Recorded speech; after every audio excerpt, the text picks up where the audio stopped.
civil authority has issued child abduction emergency for the following counties or areas: Imperial, San Diego, California, at 1:03 am on APR 12, 2026, effective until 3:03 am.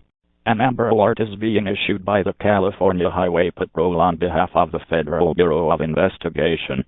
On April 10, 2026, at 7:03 p.m. Daniel Eduardo Garcia Alvarez was abducted from Mexicali, Mexico.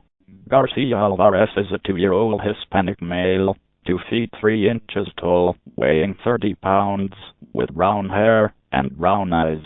Garcia Alvarez clothing is unknown.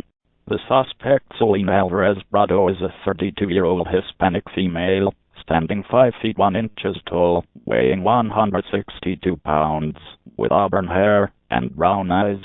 Alvarez Brado clothing is unknown. The suspect is believed to be driving a white 2018 Honda Accord with a California license plate, California 9NMG031. The suspect may also be driving a white 2015 Hyundai Sonata with a California license plate, California 9GT354. If seen, call 911.